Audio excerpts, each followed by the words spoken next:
Deadpool tá virando um deus nos filmes da Marvel, aquele que é todo poderoso. E eu não tô falando aqui de ter poder sobre a narrativa, o que acontece na tela do filme, mas sim poder na produção dos filmes em si. Isso nem tem a ver apenas com o personagem Deadpool, mas também com Ryan Reynolds. E para explicar isso melhor, o melhor termo que eu encontrei foi âncora. A Marvel estaria usando o Deadpool como uma âncora para o seu universo cinematográfico, por conta da popularidade que o personagem tem, mas também da versatilidade dele, uma vez que nós estamos vendo em Deadpool e Wolverine como ele tem uma certa passagem livre através do multiverso. Isso permite que ele basicamente possa interagir com qualquer outro personagem se quiser. E se o estúdio permitir, logicamente. Mas nada disso seria possível se não fosse o Ryan Reynolds, o responsável pelo personagem. Outras âncoras que nós já vimos aparecendo em universos cinematográficos, de super-heróis especificamente, são o Wolverine, por exemplo. Ele foi a âncora do universo dos X-Men da Fox. O Robert Downey Jr., como Homem de Ferro, foi a âncora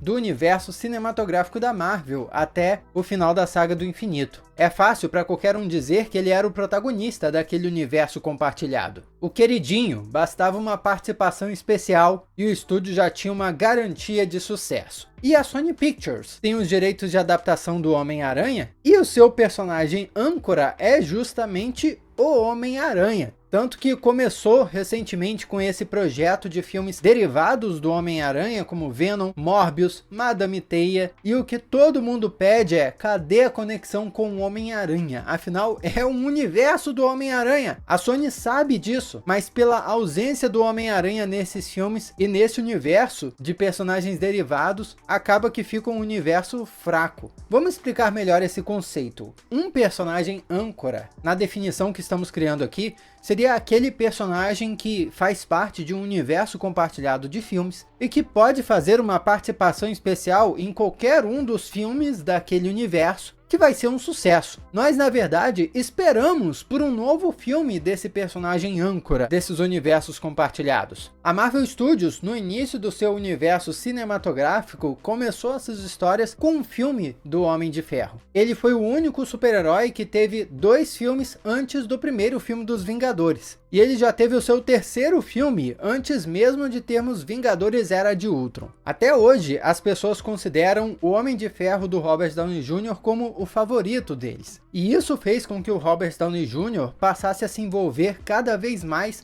não só na história dos filmes, como nos bastidores daquele universo cinematográfico também. Ele foi ganhando participação de lucro dos filmes que saíam, porque ele sabia que só ele estar presente já era o suficiente. Eu fiz um vídeo curto que saiu nas minhas redes sociais, recomendo que você acompanhe lá, inclusive, obrigado pelo like aí no vídeo para dar uma força, mostrar para o YouTube que a gente existe. Eu fiz um vídeo mostrando como o salário dele foi aumentando conforme ele foi fazendo filmes na Marvel. O salário do primeiro Homem de Ferro foi 2 milhões, para o segundo já foi 10 milhões. Quando chegamos em Vingadores Ultimato, ele estava ganhando mais de 50 milhões. O caso do Wolverine, com os filmes dos X-Men produzidos pela Fox, é ainda mais curioso, porque fica evidente como ele era um personagem âncora, já que tivemos a trilogia original dos filmes dos X-Men, que acabou em X-Men um confronto final, e depois a Fox começou a fazer filmes com uma nova geração de X-Men, que tivemos o Professor Xavier, interpretado pelo McAvoy, que era mais novo, era no passado e tudo mais. Porém, mesmo aquele filme sendo um sucesso, a Fox não aguentou e falou, ó, vamos fazer Dias de um Futuro Esquecido e dar um jeito de colocar o Wolverine para encontrar essa galera nova também. Um filme dos X-Men era sinônimo da presença do Wolverine. Não é à toa que ele foi o único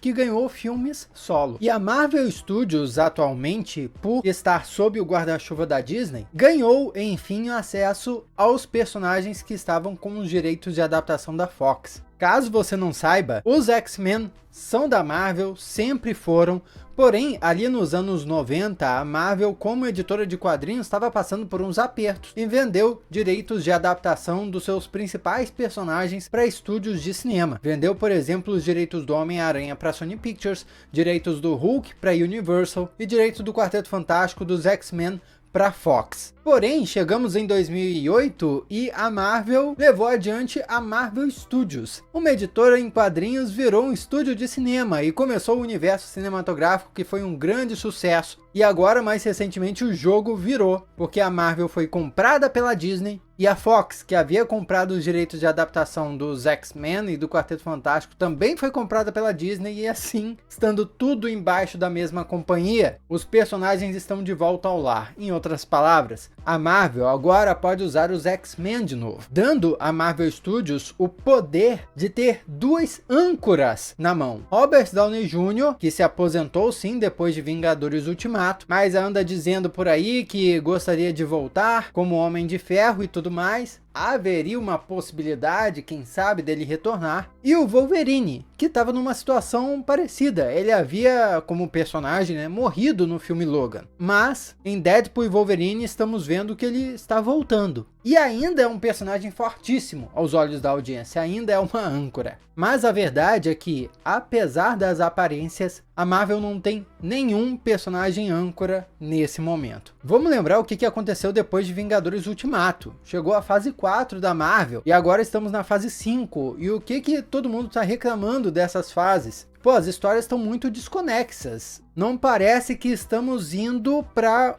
um final, uma conclusão digna, assim, pelo menos não por enquanto. Isso era muito forte na fase 4, para falar a verdade. Só um personagem forte seria capaz de conectar isso tudo. E aí você pode pensar, com o multiverso, a Marvel pode trazer o Robert Downey Jr. como Homem de Ferro de volta, e aí vai resolver isso daqui a pouco. Já estão trazendo o Wolverine de volta, e aí isso também vai ser resolvido. Então, assim, a Marvel tá com a faca e o queijo na mão. E em partes eu concordo. A Marvel pode sim trazer esses personagens de volta através do multiverso, mas eles nunca se tornariam personagens âncora de novo. E tem fortes motivos para isso. Primeiro, Hugh Jackman. O cara estava aposentado porque ele estava cansado de alcançar aquele shape para ser o Wolverine toda vez que precisava participar de um filme. E assim, vivemos no mundo real, né? Os atores envelhecem. Até que idade o Hugh Jackman vai ter disposição ou vai ter interesse de ficar naquele shape para ficar interpretando o Wolverine? O mesmo se aplica ao Robert Downey Jr. como Homem de Ferro. Além do shape físico, tem a questão financeira. Eu já comentei como o salário dele foi subindo de acordo com as participações que ele fez em filmes. Há de se questionar se a Marvel vai ter interesse de manter financeiramente esses caras cujo salário só sobe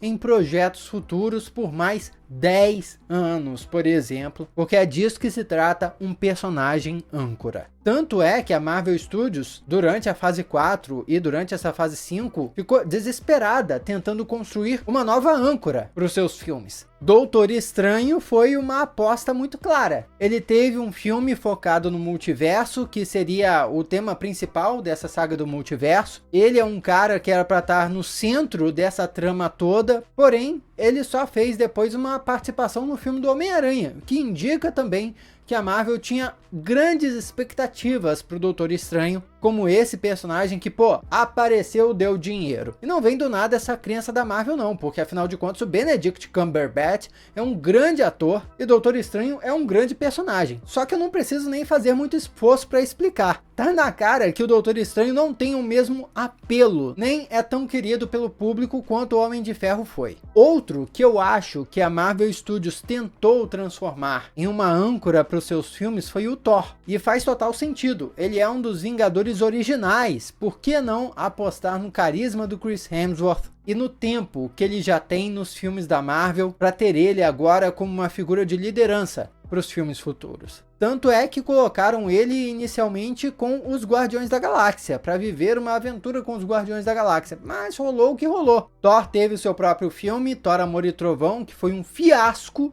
Não agradou nem o diretor, nem o ator, ninguém. Por isso eu acho que perderam total a esperança nele. E outro que eu acho que muitas pessoas imaginariam como a âncora perfeita para os filmes é o Tom Holland como Homem-Aranha. Esse aí é querido por todo mundo. Esse, se aparecer em um filme como participação especial, vai vender ingresso. Porém, a Marvel Studios não pode apostar todas as fichas assim e contar com o Homem-Aranha como uma figura central no seu universo de filmes. Afinal, o personagem Homem-Aranha nos cinemas ainda é da Sony Pictures. Então, a hora que a Sony Pictures encheu o saco, fala: tchau Marvel, não quero mais deixar o meu personagem que você ajudou a crescer nos seus filmes não. Vou fazer o meu universo aqui. E aí a Marvel Studios, ó, se ferra. Inclusive é por muitas questões assim de burocracia, de treta de bastidores, que vários filmes e histórias magníficas que a gente idealiza e que de fato poderiam acontecer acabam não saindo do papel. Isso é uma frustraçãozinha que eu tinha há muito tempo já, e isso me motivou até a escrever o livro Super Saga, que tá nesse momento na pré-campanha, que vai começar no dia 8 do mês que vem. Ia ser incrível se você acompanhasse lá supersaga.com.br, porque é uma história de super-heróis cujo fio principal, assim, atravessa 20 mil anos, mas tem um monte de personagens, são 8 histórias que, apesar de ter um começo, um meio e fim, são intimamente conectadas. Nós vemos as gerações passando, as consequências se acumulando, e é o tipo de coisa que não dá para aplicar tanto nos filmes de um universo cinematográfico, por exemplo. Mas como eu sentia falta de assistir, eu escrevi a história que eu estava querendo ler há muito tempo. Então, por esses motivos todos que eu falei, é que eu acho que a Marvel tá apostando no Deadpool para ser a sua âncora agora. Inclusive, você já pensou, existem muitos fatores negativos nisso que eu preciso comentar mais pra frente, mas eu acho que um dos grandes fatores para incentivar essa movimentação, além da popularidade do personagem, é o próprio Ryan Reynolds. Vamos lembrar que o primeiro filme do Deadpool sequer era para acontecer, porque a Fox não aprovou que ele fosse produzido.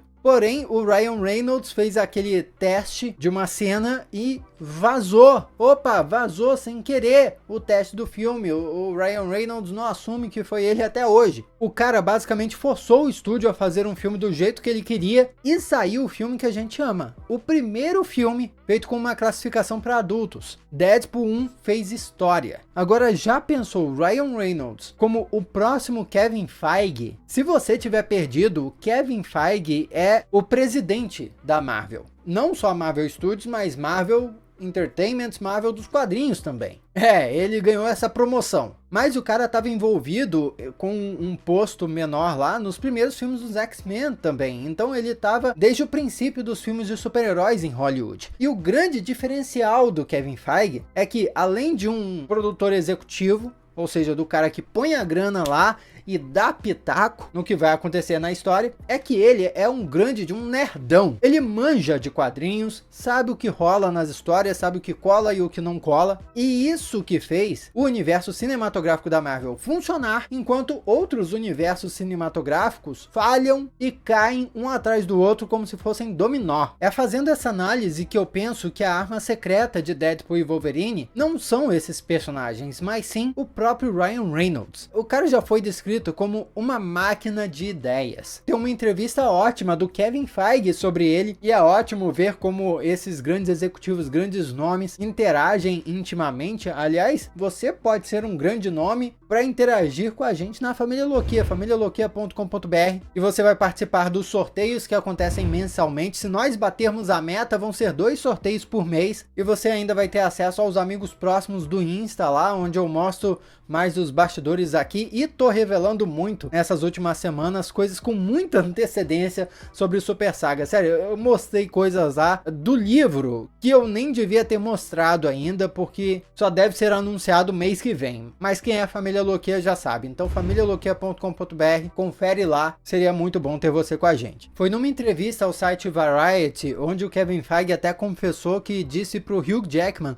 não voltar para interpretar o Wolverine, porque ele achava que o fim de Wolverine no filme Logan foi sensacional e o Hugh Jackman não deveria estragar aquilo. Porém, quem convenceu eles do contrário foi o Ryan Reynolds. A matéria ainda mencionou como a primeira ideia do Ryan Reynolds para Deadpool 3 seria um filme com 3 pontos de vista diferentes, e cada um dos pontos de vista interpretaria os acontecimentos do filme de uma maneira diferente. Então assim, a gente terminaria o filme sem saber qual das versões é a verdadeira, ou sequer se alguma daquelas versões de diferentes personagens sobre um acontecimento é a versão verdadeira. Essa história não foi aprovada pelo Kevin Feige. A história que foi aprovada é essa que tem o Wolverine, que a gente vai assistir. Mas Kevin Feige admitiu que estava até com dúvidas de como adicionar os X-Men e os mutantes no universo cinematográfico da Marvel, até ouvir as ideias do Ryan Reynolds. E segundo ele, o Ryan é essa máquina de ideias e pode ter apresentado 25 ideias para ele. Mais do que um personagem importante, já imaginou o próprio Ryan Reynolds como uma figura criativa dos bastidores, comandando esse universo cinematográfico, ou pelo menos uma fatia dele, tipo o Kevin Feige? A Marvel Studios, junto com um cara desses, formariam um combo absurdo, porque diferente do Robert Downey Jr., a Marvel Studios não teria um risco financeiro de prejuízo. Sim, assim como o Homem de Ferro, o Deadpool tem o potencial de trazer o retorno em grana, porém o Ryan Reynolds também está envolvido como produtor no projeto. No filme do Deadpool, ele ganhou até créditos de roteirista,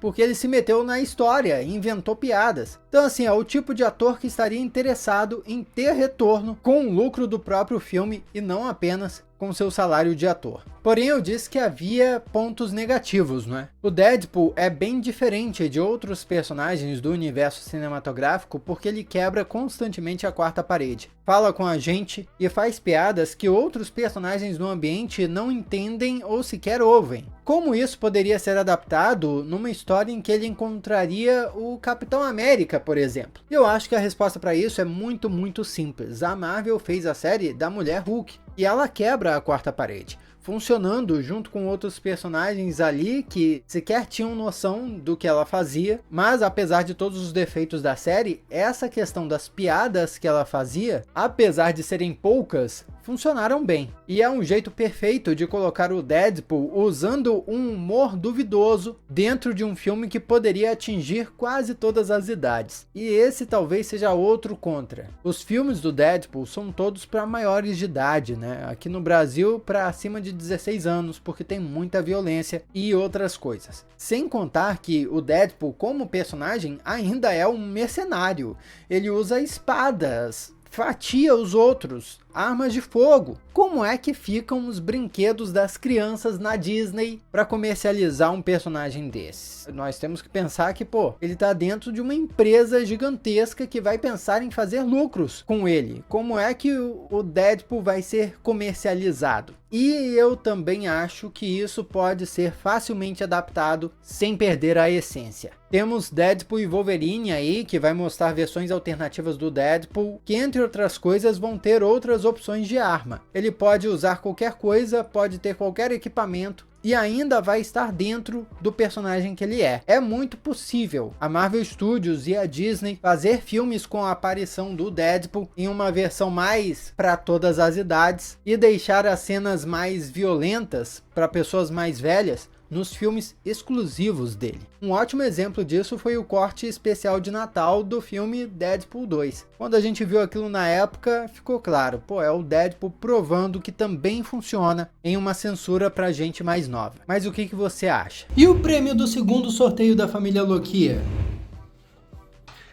Primeiro que já tá aqui, prontinho para ser enviado o prêmio do primeiro sorteio mega especial, e aqui está o prêmio do segundo sorteio, essas duas action figures Star Wars Black Series da Hasbro, a Padme e o Anakin Skywalker novinho. Essa figura aqui demorou anos e anos para sair e você pode ter só para você apoiando familialoquia.com.br. Você ganha as duas, tá?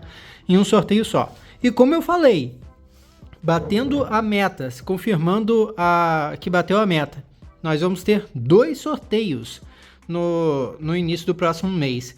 E daí vai rolar um outro prêmio dos nossos parceiros Pipoca e Nanquim. Combinado? Comenta aí o que você acha, vamos trocar essa ideia. Aqui do lado tem outros vídeos que você já pode assistir. Muito obrigado pela sua companhia fenomenal. Eu sou Miguel Loquia e a gente se vê na próxima.